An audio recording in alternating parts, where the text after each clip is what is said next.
Hello, everyone, and welcome back to another video on the Siley Stats YouTube channel.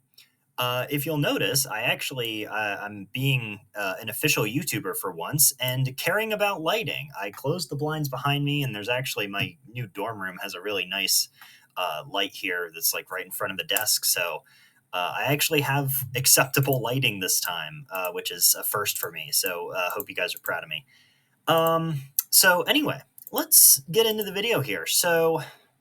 If I remember correctly, at this time of year last season, what I would do when I made update videos was I would go through like all of the new tournaments that I added. And this season, I want to do something a little different. Hide that. There we go. So instead of doing that, what I want to do is I want to just go over all of the changes I've made to my top 10 list, why I made those changes. And yeah, that'll include a bunch of new tournaments. So we're obviously, going to be talking about some of these tournaments specifically, but I'm not going to go through and say, all right, at University of South California, Glenn A. Wilson got first and Temple City got second. Like, you can see that. I don't need to read this to you. I assume all of you can read just fine. And furthermore, you can go on Duosmium and look at any of these tournaments yourself. So that's not really why people watch my videos. At least I don't think it is. Instead, I think people want to see my rankings here. So yeah, let's get into that. So I do have a little key over here. Oh, also something else I'm doing this season is I'm going to have my previous ranking down here so that we can see how teams have changed. And something I have down here is going to be the complete history of my ranking. Because I know last year at the end of the season, I was like, yeah, this ranking's changed so much. But I didn't really have any proof of that. I was just like, oh, yeah, I think it has. I didn't really look back at my videos to see how much. Well, now we're going to have this, enshrined on this document forever. So, without further ado, let's get into the meat of the video here. And let's actually start at the bottom. So, we're going to start here with Walton. So, Walton has moved down a little bit. And if you'll notice, Fulton Science has moved ahead of them. That is because of one invitational here. The most recent invitational we saw out of Georgia just last weekend had Walton, Fulton Science, and Chattahoochee duking it out at Brookwood here. And you can see Walton still did pretty well, still outperformed Chattahoochee, but not by as much as they were. And Fulton Science, meanwhile, when they're super scored, they actually outperform Walton by quite a bit here. Now, whether Fulton Science was unstacked or stacked, that is up for debate. You can see there's quite a big difference here between their, higher scoring team and their lower scoring team. Kind of the same thing for Walton here. So whether these teams were unstacked or not, I don't really know. But the bottom line is, when you super score them, Fulton Science does significantly better than Walton. So for that reason, I've moved them ahead of Walton. And that pretty much covers Fulton Science too. I'm pretty sure we haven't seen anything else out of them recently, other than that tournament. Yeah, looks like that's true. So let's just keep moving up the list here. We got Liberal Arts and Science Academy, which I coded incorrectly. They moved down. And really, the reason for that, I don't think we've seen anything new out of them that made me move them down here. Yeah, it looks like the most recent thing they had was from December, which I would have talked about in my last video. The reason they've moved down is because a couple of these other teams have moved up. So you'll notice I had Harriton behind them and Madison West and Cumberland Valley. All three of those teams I've put ahead. So that's really just the reason. Until we get something else out of LASA, we'll keep them here. And conveniently, we'll get that this weekend, because this weekend is MIT. I'll talk about MIT at the end of this video. So, Harriton. Harriton, again, I think I coded this incorrectly. I made this whole system and then I screwed it up. So yeah, Harriton moved down just one, and that is solely because Cumberland Valley and Madison West moved ahead of them. We'll talk about Madison West when we get there.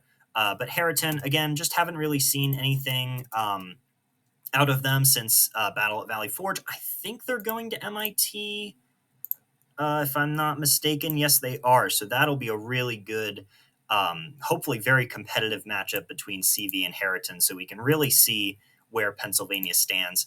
For now, though, I'm going to put Cumberland Valley just a little bit ahead of them because we do have something new out of Cumberland Valley, and it is quite a good showing here at Soaps. So you can see here, Cumberland Valley pretty handily outperforms Lower Merion. Whether you stack them or unstack them, or sorry, super score them or not, Cumberland Valley outperforms Lower Merion. Super scores are a little closer.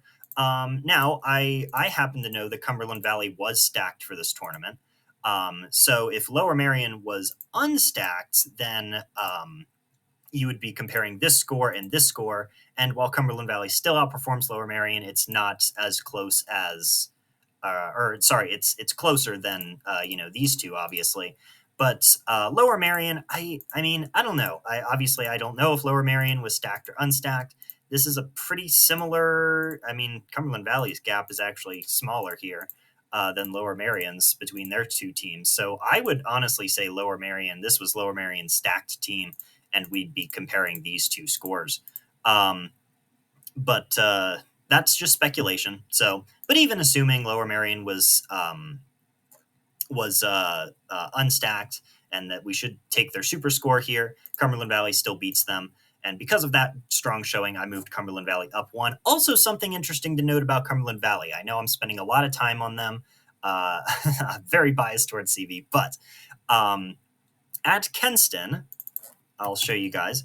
Unstacked Solen and Mason couldn't get both of their B teams to beat Syosset's B team. Again, this is literally confirmed Syosset's B team. They literally labeled it Syosset JV, and this was the only team they brought to this tournament. So thank you, Syosset, for making it easy on me if anyone from Syosset watches. But anyway, Solen and Mason couldn't get their other roster to beat Syosset's B team. However, at Battle at Valley Forge, Cumberland Valley could. Here we go. Both Cumberland Valley's unstacked rosters beat Syosset's B team. Now, obviously, that doesn't mean that Cumberland Valley is better than, Mason and Solen. I don't have them up here. And I do need to see more direct evidence from CV to put them any higher, but that is still a really good showing for them. Now, finally moving on, we have Stevenson. Again, I don't think we've seen anything new out of Stevenson. I could be wrong, though. Let's see. Yes, we do, actually. It's not anything super important, though. We have Stevenson competing against some less competitive Illinois teams, and then I think this Missouri's state champion or the runner-up. They went to nationals, but I forget if they... Yes, they are the state champion. So other than telling us that Stevenson is significantly better than the Missouri state champion, which, we all probably could have assumed anyway, we don't really get too much out of this. And they moved down because we have some new data from Madison West. I'm pretty sure it's new anyway. Yes, I don't think I had this tournament on here. Actually, I might have. Either way, Madison West, I mean, this is a really, really, really strong performance for Madison West. Again, I forget if I had this on here during the last video I made, but if I didn't, I'll talk about it now just in case. So you can see here, Madison West, when they're super scored, they outperform Marquette by a decent bit too. I mean, this is, that's a pretty big gap considering how low these scores are. Marquette, I don't have their second team on here, but I mean, whether you super score them, unsuper or not, like Madison West beats them anyway. So a very strong, really, really strong performance from Madison West there. And I would almost consider putting them ahead of Marquette if it weren't for some of Marquette's other very strong performances. I think... Yeah, so Marquette's decently strong here. I'm trying... Okay, I think I put Palatine in... I don't know. I don't know if I put Palatine. No, I didn't. This is why I need to take notes to remember why I like move teams up or down or whatever. Because I'm pretty sure I put in a new tournament where Marquette was like really really good, and I was like, oh yeah, I'll move them up then. Um, I'll trust my past self and keep Marquette there. But I mean, you can see these scores; they're pretty good. Um, yeah, I really wish I could contribute some more insight into that. But yeah, I'm not really seeing anything new. I'm probably wrong though. But yeah, Marquette, just really strong performances across the board. Now, we come to Syosset and Seven Lakes. These two, again, I don't think we've seen anything new out of these two since my last video, but they moved down because some other teams moved up. So, I mean, again, still very, very strong teams here. Um, and Syosset, whoopsies, not C. There we go. Syosset, I'll show you their record here as well. I mean, yeah, again, just very strong performances for these teams. We got Syosset's B team at Kenston, and I mean, I don't know, maybe because their B team's able to compete with like Mason and Solen's B team. I don't know. I don't even know if these are their B teams. They might have been unstacked. Who knows? Um, but yeah, Syosset just moves down. Um, a little bit because some of the other teams moved up. Now, Enloe has moved down quite a bit, and I honestly forget if this is because some other teams moved up or because of some new data I got. I think it's just because some other teams moved up. Let's just take a quick look here. Yeah, I'm pretty sure I had all of this the last time. Yeah, I did. Maybe I added Boyceville satellites.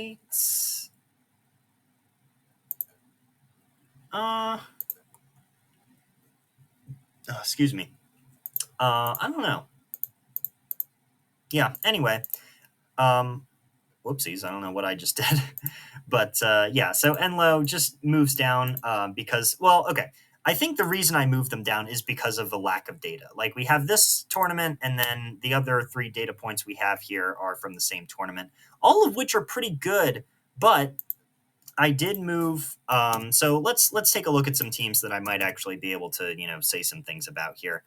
Um, let's go up to the top here. So Nutrier, we had some new data out of here. And that's not a great performance for Nutrier. I think it was Boyceville Satellite that I added. Maybe I should write down tournaments that I add and that I want to talk about because now I'm like confusing myself here. Anyway, so Nutrier, we're going to pretend I added Boyceville Satellite, even if I didn't. So Nutrier, really, really strong performance here at Boyceville Satellite. I mean, getting first here with all these other really competitive teams here. Marquette did beat Enloe, so I don't know. Maybe I should move Marquette ahead of Enloe. We'll wait until because Marquette's kind of inconsistent. I'm realizing like this is a really good performance, but then like they have some other not great performances where like they lose to Madison West. So I'll keep things the way they are here. We'll see how things shake up at MIT. I'm gonna try and refrain from talking about MIT until the end of the video, but needless to say, Nutrier here really strong performance. Whether you super score them, unsuper score them, they still get first. So that's why I moved them up quite a bit here. I was thinking about moving them even higher, but I decided I wanted some more data before I did that. Next, Solen and Mason, still deadlocked with each other. I don't think either of these teams have really competed against anyone other than each other, any competitive teams other than each other. So it's really hard to figure out where they rank other than to say, okay, yeah, they rank like right next to each other. And I don't even think MIT is going to fix that. I don't think either of these teams are going to MIT, if I'm not mistaken. Let's see. Oh, Mason is. Sorry. I stand incorrected. Mason is going to MIT. So hopefully, judging by Mason's placement at MIT, we'll be able to more accurately place Solen as well. Because like I said, we know these teams are really, really close. Here, Solen just barely edges out Mason, and it's kind of been that way for the whole season so far. Anytime these two teams compete with each other, Yeah, you can see again, Solen just 3 points ahead of Mason when you super score him. Just insanely close between these two. Ohio's really a toss up right now. Again, Solen just barely beats out Mason here, but these teams are essentially tied. Next, we have Manavista and Montgomery moving down. So, Montgomery, I believe, I'm going to talk about Montgomery first because I want to. I believe, yes. So here, yeah, so I'm pretty sure Boyceville Satellite is new because the only thing we had for Montgomery last time was this very strong performance at Cornell. Right, yes. Oh, whoops. Okay, we're back. So yeah, Montgomery here, not great, honestly. They scratched an air trajectory and electric vehicle, but even without that, they only get 5th, which is still really good. But I'm not sure, like, compared to, you know what, we can look at this real quick. Boyceville Satellite. And if you take out air trajectory and electric vehicle, then wait, am I crazy? Wait, what? Why is Montgomery not in 5th? Did I lie? Did I lie to the people? Why is Montgomery all the way down here? Electric vehicle. Oh, right. Well, these are, never mind. I was about to say this is a Wisconsin Invitational, so like these, okay, I don't, what am I on? Wait. Why? I'm really confused. Why did I include Witty? I don't know. I don't know. Okay, whatever. Either way, this is not a great performance for Montgomery. I'll try and get that figured out. That's weird. I don't know why I said they got 5th when you remove. Oh, right, because I super scored. Right. I need to super score. That's why. Did that erase my events? Okay, hold on. I promise this will be it. There you go. I didn't lie. Montgomery gets 5th. I forgot. I super score when I write those things. So Montgomery gets 5th when you super score and exclude air trajectory. Again, still not a great performance. All that to say, Montgomery moves down a little bit. Again, you know, still 2nd in the nation. Still really, really good because their performance at Cornell was so amazing. Anyway, Manavista. So Manavista is a little weird because they've been sending their like B team to a lot of things here. And it's really hard to keep track of like which is their A team and which is their B team. Like for example, this is almost certainly their B team, unless they scratched in some of these things. But really, what we're talking about here, or what I want to look at here, is Maria Loma. So this is the new tournament out of California that we have, and here we have Monte Vista again. I'm pretty sure this is their A team, competing with Troy, who, I don't know, they might be unstacked. We'll assume they're stacked. I super scored them anyway.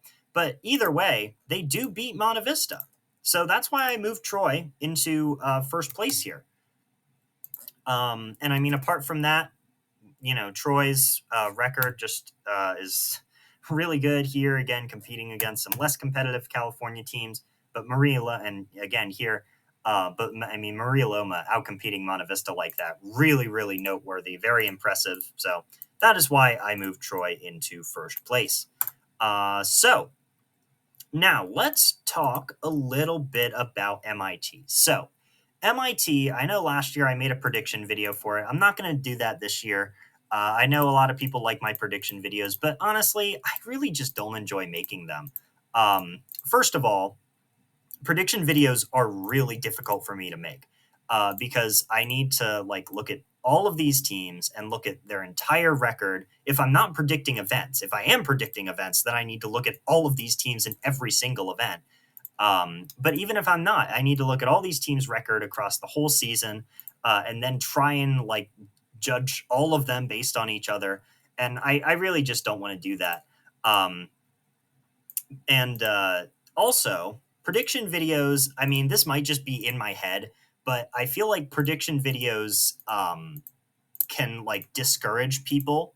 If I, for example, if you're from whatever, Clements, And I'm like, yeah, Clemens is going to get last among all these teams. They probably wouldn't, by the way, but I'm just an example. Clemens is going to get last among all these teams, and they're not going to do that great. Like that, as a competitor, that can really have an effect on you if you watch that video and you're like, oh well, I'm not going to do that great, so why would I even try? Again, that's not the mindset a competitor should have if you're on a competitive science Olympiad team, but it's a mindset that you could have, that you feasibly could have. So that's part of the reason. And like I said, the other reason is I really just don't like making them. So yeah, I won't be doing an MIT prediction video. I will absolutely, however, be doing an MIT analysis video. I know I know last year I did one, and I know at the start of this video, I was like, yeah, I'm not really going to look at specific tournaments. MIT is the exception, and maybe Soup and Solen. These two are also very, very competitive. Soup is actually more competitive than Solen this year, which is really weird, but very slightly. It has like one more competitive team. But anyway, yeah, so MIT, I will be making an analysis video on this. And I mean, this is really gonna, basically the top 10 at MIT are gonna be my top 10 here. It's a little more complicated than that, but you know how much MIT influenced my predictions last year. So yeah, I think that's gonna do it for this video. So thank you very much for watching, and have a fantastic day.